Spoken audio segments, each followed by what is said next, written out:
Hey everyone, and welcome back to the Rich Habits Podcast, a top 10 business podcast on Spotify, brought to you by Public.com. Today's episode explains how rich people buy back their time. My name is Hankwitz, and I'm joined by my co-host, Robert Croak. Robert is a seasoned entrepreneur with lifetime revenues of over $300 million, and I'm a multimillionaire in my late 20s with a background in finance and economics. As the show name might suggest, every episode we talk about rich habits as they relate to business, finance, and mindset. So, Robert, what are we going to be talking about in today's episode? In this week's episode of the Rich Habits Podcast, we're going to share with you the 4 ways rich people accomplish buying back their time, giving them the freedom to choose how they spend it. By the end of this episode, you'll have a clear roadmap that will allow you to integrate these strategies into your own daily life, helping you inch closer to a stress-free lifestyle leading into retirement. Inch closer to a stress-free lifestyle leading into retirement. I like the sound of that. That sounds cool to me. Now, we'll have to remember, money isn't the goal. It's the tool people use to buy back their time. We can't take money with us when we're gone, so using it as effectively as possible to optimize our lives while we're still alive, aka spending time doing things we actually enjoy doing,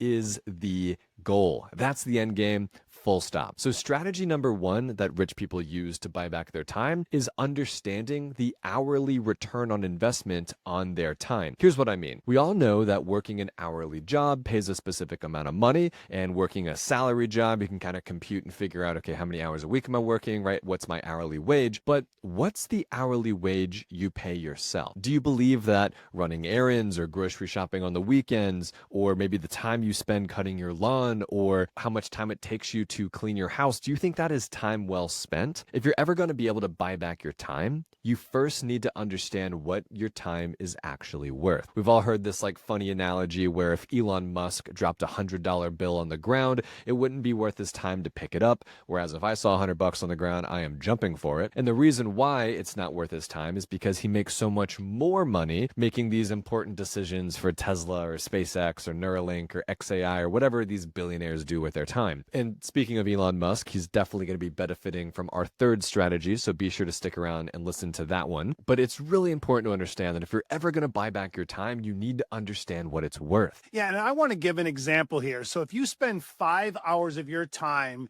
and you generate $500 in extra income, it's clear that your time would be worth $100 per hour. So if you're able to hire out any of the daily repetitive tasks you're doing for 50% or less of your hourly ROI, that's when you have to make the change because it makes sense to buy back your time. Unfortunately, I've not yet mastered this myself because I sometimes enjoy the slow mornings, cutting my lawn, or going to Home Depot to get supplies for one of the real estate projects. So for me, I'm not the best example here, but I'm definitely improving year over year to get better at it. But I just want everyone to understand the importance of at least understanding the ROI of your time so you can make those necessary changes, and also realize I don't have to be perfect at it at this point because I am in a little bit different position in my life where I'm working towards happiness and peace versus growing my wealth. And honestly, the most important takeaway from understanding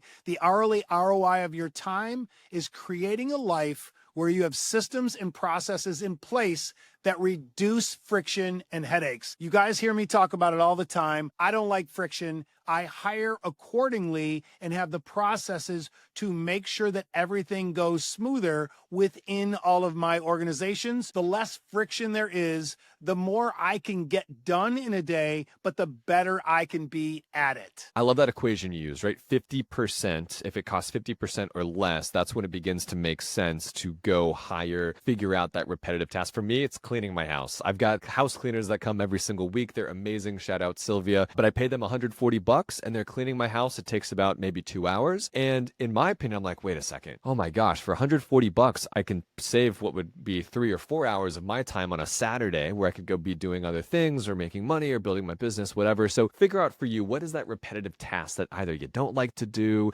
it's not worth your time, but understand what is the ROI on your actual time so you can go spend it doing something else. I don't know that people really do this consideration in this math of what is the actual time value of every hour of their life. And I'm not saying you can't go have fun and waste time and sometimes lay around, but it's understanding the math so you can hire out and get rid of some of those mundane tasks, because you might want to do it just so you can golf or go boating more. A great example of this that a lot of wealthy people, including myself, is I don't grocery shop. I hire that out. I get it delivered. I get it brought out. And yes, it costs a little more, but at the end of the day, it's all about that time. I had this argument with my mother 35 years ago at the restaurant because she would drive to the bakery to buy 10 loaves of bread for the restaurant. I'd be like, Mother, for an extra $4, we can get that bread delivered. And she didn't understand that. So I'm very cognizant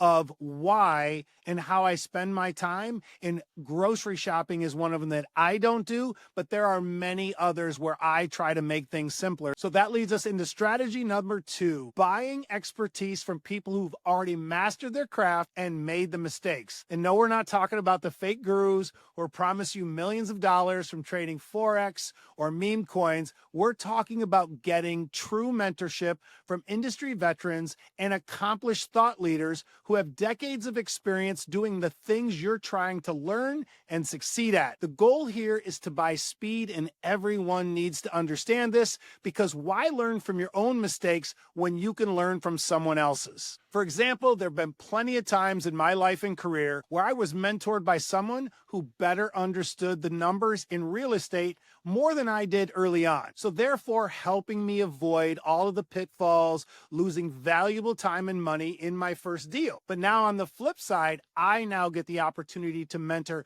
hundreds of thousands of people through my content. And even recently, we published a PDF download walking people through 36 real estate hacks that I have learned over the last 20, 25 years of doing real estate deals. And I've also mentored countless small business people and people that are getting and building their own brands in the consumer products world because of my success and experience with Silly Bands. What I think is really important for people to understand about this specific strategy of buying back your time is you're not just buying the knowledge of what to do, right? You're not just buying the expertise and things of that nature, but you're buying the knowledge of what not to do, right? Avoiding those mistakes, making sure that you are not doing something that royally screws up whatever process or, goal you're trying to accomplish. So a recent example in my life here was I just bought a boat. Really excited, been saving up for about a year now to go buy this boat. And it's my first boat. So I have no idea what I know or don't know about owning a boat. And so what I did was I reached out to several friends and mentors that have a better understanding of the do's and don'ts when it comes to owning a boat, ensuring that when I finally bought this boat, I made the right decisions along the way. I knew exactly the type of boat, the type of engine, the types of different maintenance things to look out for to ensure that I'm not losing a ton of money on the back end because I didn't understand what I was getting myself into. So I just think it's cool for people to remember too that buying expertise is not just knowledge of how to do something better, but it's knowledge of what to avoid along the way. And this can be, a personal trainer is a wonderful example of buying expertise. They're telling you, what to do to build muscle, but also what not to do so you don't hurt yourself when you're working out or get overexhausted, things of that nature. So the expertise is one of my favorite strategies. What not to do is equally as important, if not more important, as what to do. So such a great takeaway. Austin, bring us to our next point. So strategy number 3 that rich people use to buy back their time is making money while they sleep. This one is super simple and also very straightforward. Rich people for the last several years and decades have planted seeds, allowing them to now make what we call mailbox money. They get cash deposited straight into their checking accounts or their brokerage accounts because of investment decisions they made in the past. But don't feel bad if you haven't made any of these investment decisions yet. We're going to give you 3 easy investment decisions you can make right now to start earning your own mailbox money, with the first one being to open and use a high yield savings account for your savings. Now, we prefer the high yield cash account paying 4.1% APY by public.com. So that means if you have an emergency fund of $10, $15, $20,000 and it's earning pennies per year in a checking account or some other account, you need to move that over into an account that's going to pay you actual interest.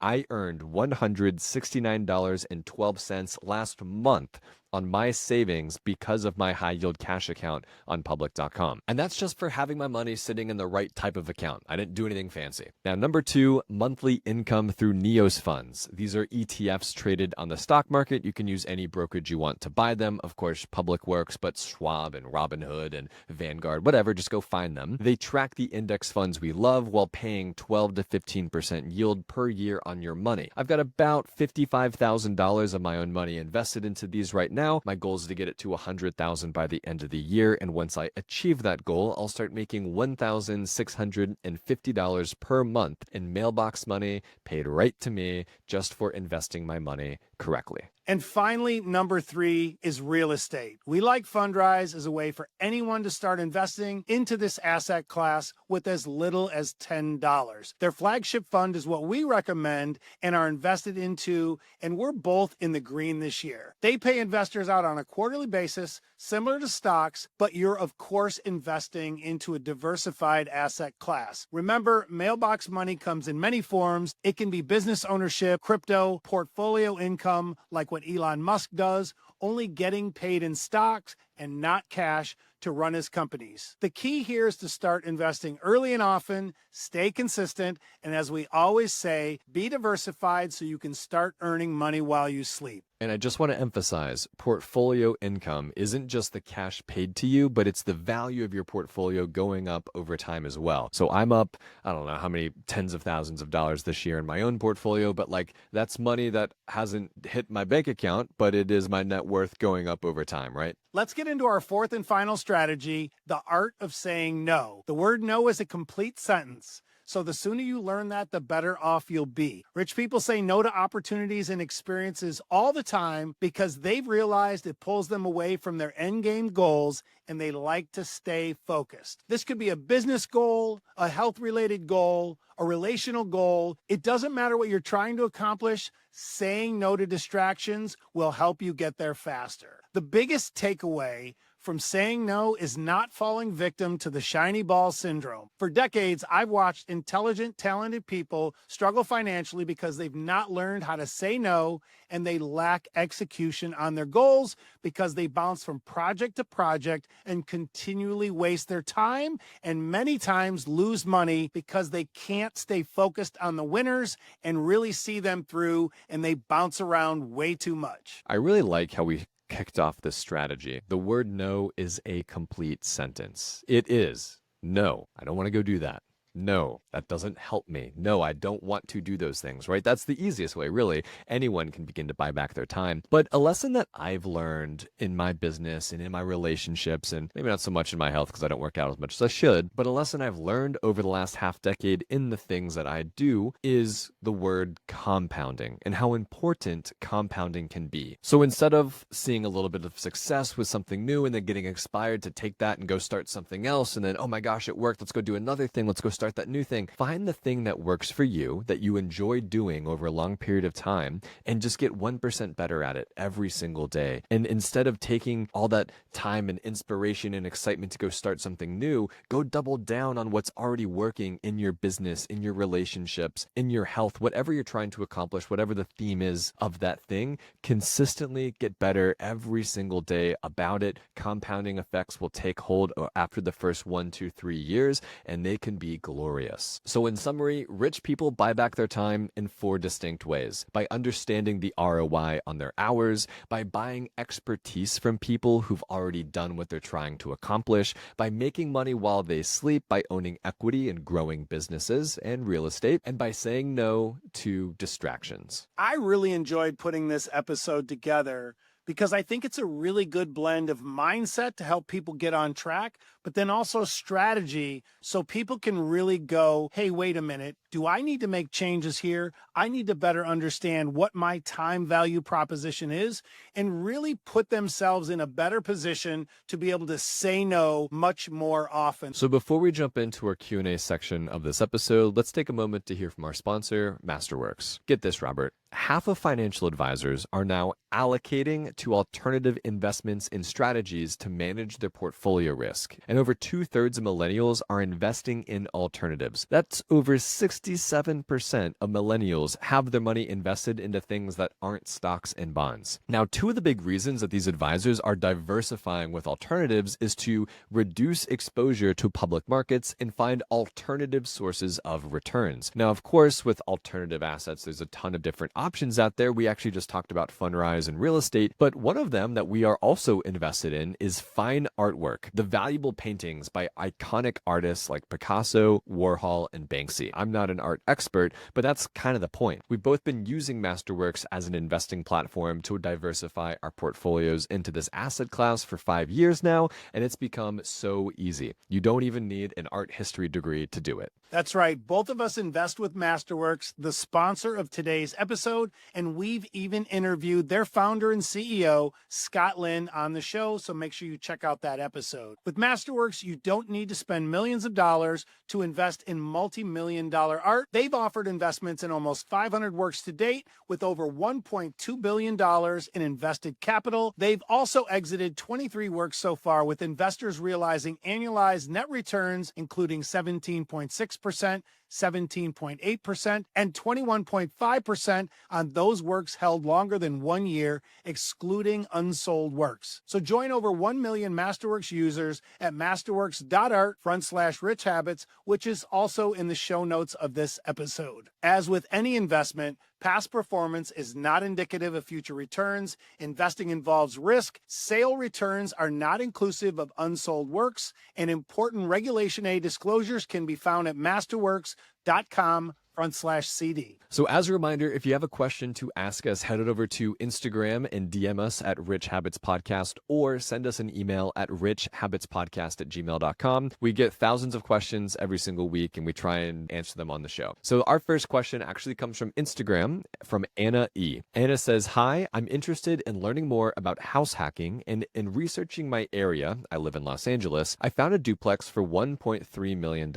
The owner, however, is requesting an IRS 1031 exchange. How would that affect the purchase? Could I still use the Fannie Mae 5% down mortgage? Thanks in advance." So Robert, I'll kick this one off. The first thing I want to explain is house hacking. House hacking, if you're new around here, simply means that you are living in a duplex, triplex, or quadplex, and you're renting out the other units. That just means that you literally go out and buy this multifamily property, you live in one of the units, and you rent out the other units, and you use the rent to pay for the mortgage. Normally, house hacking can either completely pay for your monthly mortgage or really bring down what you owe to a couple $100, which is much better than a couple thousand, like I'm sure rent can be in Los Angeles. Now, we always talk about the Fannie Mae 5% down mortgage. It's essentially the easiest way for people to go buy a multifamily property. I believe the terms are it has to be owner occupied, which means you have to live in it as well. You can borrow up to $1.3 million, and you can put down a 5%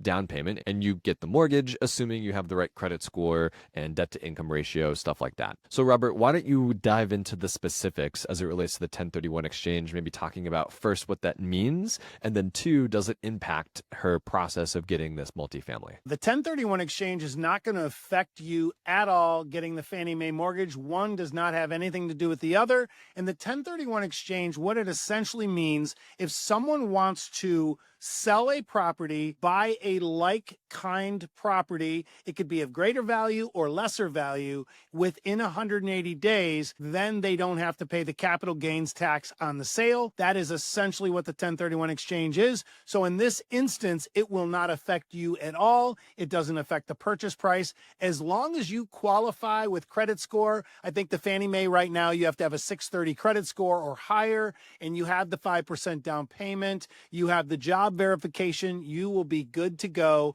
And it is one of my favorite mortgage tools out there because it allows you so much flexibility. And for years, Austin and I have been talking about, we believe when someone is buying their first property, that house hacking is the best way to go because you're not burying yourself in debt and you're building equity. You have some tax benefits, and it just makes your life better because when you are ready to settle down and buy the dream home, you've already got these other 2, 3, 4 doors that are going to make you income and build you equity for the future. That's a great answer. Now let's move on to our second question, also on Instagram from AJF. AJ says, "Hey guys, I love the show. I got a question for the Thursday Q&A. I've outgrown my current home of about 1,800 square feet, and I definitely want to upsize for my growing family. The thing is, I have an amazing interest rate right now, locked in on my current mortgage that I bought in 2017, and I have $150,000 of equity. I'm debating whether I should sell the home and use that equity as a down payment toward my next one,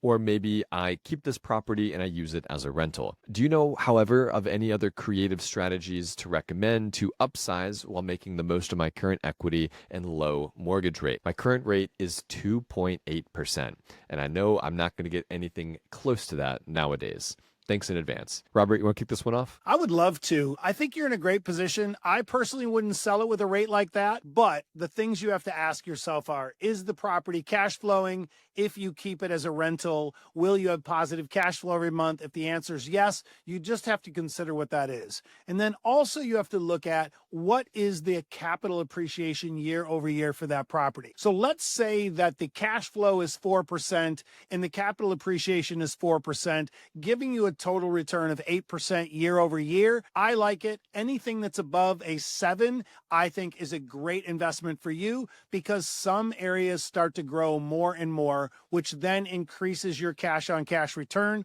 So in my opinion, I would hold off selling it, turn it into the rental, keep that awesome mortgage, even though you have equity in it, because that way you can really enjoy the benefits of the situation you've created with this property. So Robert, I've done a little bit of math behind the scenes here. So when AJ bought this house in 2017, the median single family home was worth about $312,000. So I'm assuming he's just a normal person. 1,800 square feet sounds like about $300K to me back then, which means his monthly payment when you have principal and interest and some property taxes is about $1,300. Now the question is, can AJ rent out this residence for significantly more than that, so much more that, to your point, it cash flows in a meaningful way? Also, to that point, will it also appreciate over a longer period of time, which I would imagine it will, considering it's already appreciated by that $150,000 of equity? So here's what I would do, AJ. If you need to upsize the house, the last thing I would want to do is get rid of this, because this could be a cash flow machine for you for the rest of your life. $500, $750, $1,000 a month, depending on what you can rent it for, which is a lot of money over a long period of time, especially if that money is then invested correctly into the markets. So in my opinion, I would figure out a way to save for a reasonable down payment on your next mortgage. But more importantly, know that whatever that monthly payment is, isn't more than about 30 to 35% of your take-home pay, right? That's the back of the envelope math you want to be working toward, because once it becomes 35, 45, 50% of your take-home pay, now you're turning house broke, and we don't want to do that. I don't care how bad you want a new house, you're going to stick around with the one you got, especially if your mortgage is $1,400 or less. So I would save for a good down payment. Maybe that takes 2, 3, 4 years, but at the end of the day, you're not sacrificing what could be a wonderful cash flow machine for the next several decades. I couldn't agree more. And the only thing I would say in that window of 3 to 4 years that you mentioned is really be aggressive. Find a way to get that down payment as quickly as you can, so for your growing family, you can get something that you really enjoy. But I just think you're in a great situation, AJ. I wouldn't sell it either. I love the takeaway from Austin.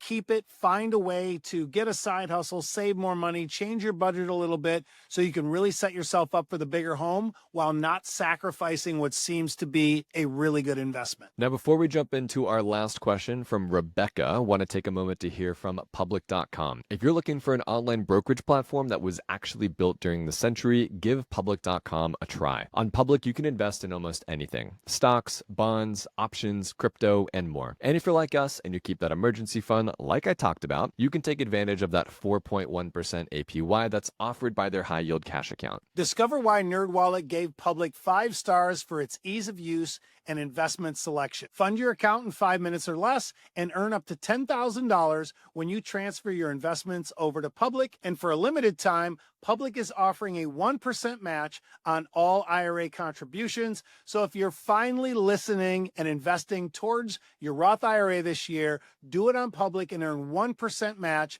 on all contributions. Paid for by Public Investing, and full disclosures in the podcast description. So our final question comes from Rebecca J on Instagram. Rebecca says, there's been many comments that I've seen recently about potential tax benefits from using an LLC versus just paying myself as a W-2. Could you explain exactly how to go about that? And is this only for passive income LLCs? So Robert, I love this question from Rebecca. LLCs are super important. I'll let you kick things off with explaining what is an LLC, why people open them, some ways they can save on taxes, and then I will come in at the end and explain how I'm doing my own LLC to save as much as I possibly can. So probably one of the best pieces of advice I ever received was 20 some years ago from a lawyer when I was asking why the LLCs and the revocable trust and all of these things were so important. And she said to me, because you want as much layering as you can from your assets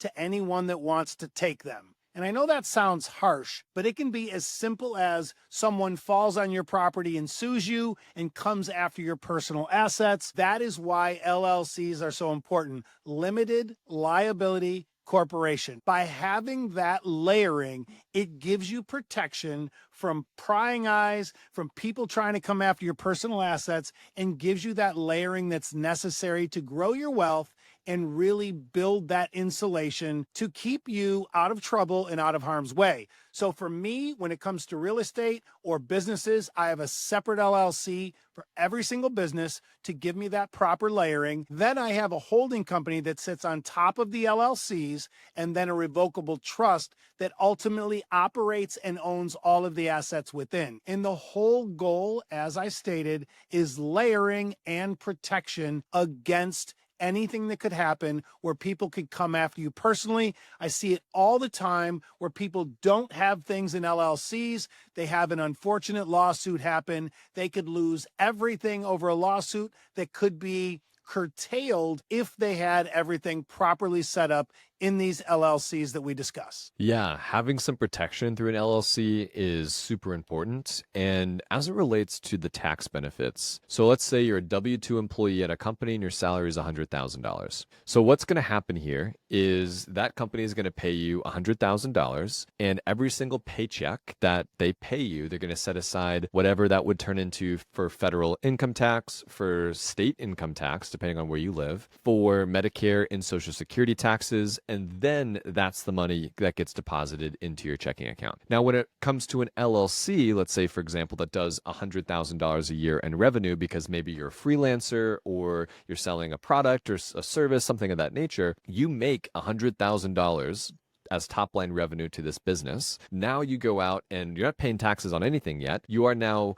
spending money on business expenses. If it is maybe internet, like a home office expense, perhaps it is travel, perhaps it's equipment or things that has a purpose for you to generate revenue for your business. And then maybe that's like $20,000, right? Now you have $80,000 of profit. And on that $80,000 is what you pay taxes on versus the $100,000 you would over here with a W-2 job. Now we're literally comparing apples to oranges. Like there's no world where you would like just make 100K over here and then 100 over here. Like one's a real job, another's a business, right? With business expenses versus a real job doesn't have that. But like you guys kind of get what I'm saying here. You pay taxes on the profits after you spend the money on your expenses versus with your job or a W-2 sort of payment option there. You pay taxes up front and then you spend money of what's left over to live your life or pay for things or things of that nature. Now here's what I've done, Robert, and anyone can go do this. Go, if you are now profiting more than $100,000 or $150,000 a year with your LLC, go convert your LLC to be taxed as an S corporation. Put yourself on an annual salary. Make sure that salary is a reasonable salary in the eyes of the IRS. And because of that, you will pay those federal income taxes, Medicare, Social Security, things like that. But what that also now does is it allows you to take distributions from your business to your person. And then those distributions are not sort of double taxed, as they call it.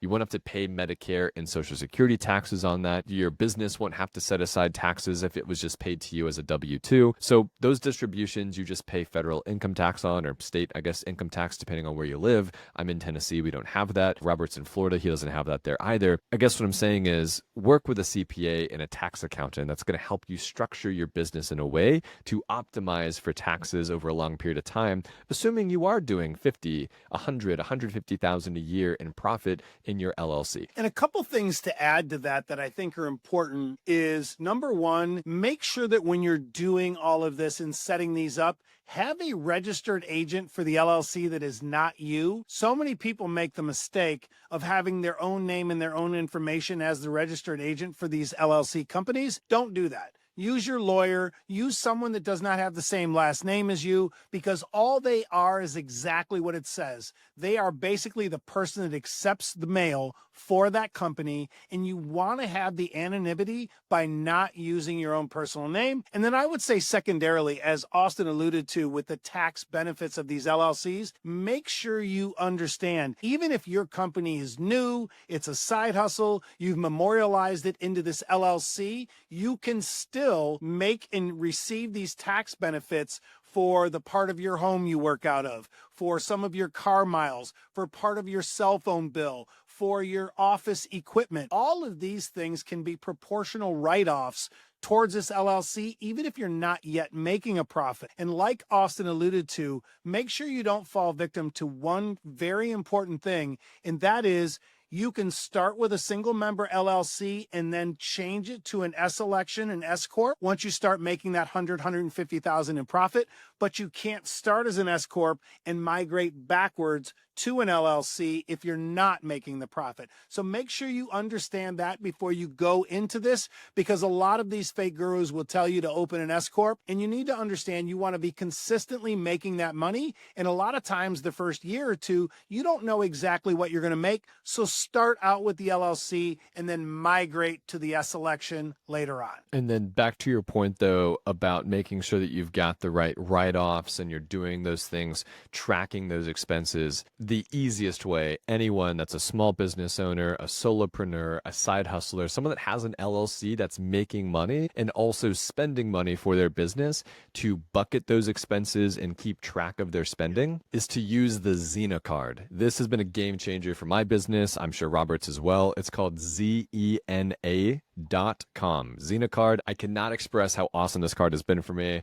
Not sponsored, not nothing. It's just awesome. Go check them out. Robert, what an awesome episode, right? Breaking down how rich people are able to buy back their time, different strategies that our listeners can implement on a daily, weekly basis to take a deep breath and really work toward retiring stress-free. Yes, I love these episodes just because we can really figure it out. Personal finance is personal, and everyone has different issues in their careers and in their wealth building strategies. And we are here to give you the options and give you that USA moment to know that it's all going to be okay. We're going to help you figure it out. We're going to be here along the way, whether you're in the Rich Habits Network or you're following along the Rich Habits podcast. We are going to break it all down for you, and we appreciate each and every one of you that stops by week after week, keeps us at the top of the charts. And always remember, if you enjoy the podcast and you get value, please share it with a friend. It just helps us grow. If you share it with a friend, give that 5-star review. We really appreciate it. Well, speaking of the Rich Habits Network, if you are new around here, the Rich Habits Network is our community for our biggest fans. Right now, we have about 650 people inside of it. And I do, though, want to give a quick shout out to Jolyn, Paul, Giselle, William, Andrew, Carrie, Courtney, Colin, Gianna, Katie, Frederick, Olivia, Sandra, Carey, Hazel, Austin, Joshua, Jay, Jason, Peter, John, Dane, Josh, Jake, and Farhan for all trialing the Rich Habits Network right now completely for free. They just said, hey, I'm gonna go check this out, 7-day free trial, see what it's all about, and I appreciate them for giving it a try. If you want to try the Rich Habits Network for yourself completely for free, join us for a 2-hour weekly live stream on Tuesday nights, or invest alongside of us into pre-IPO companies and all the real estate syndications we're a part of. Check out the Rich Habits Network. We cannot recommend it enough. As always, thank you all so much for joining us on this week's episode of the Rich Habits Podcast, and we'll see you on Thursday.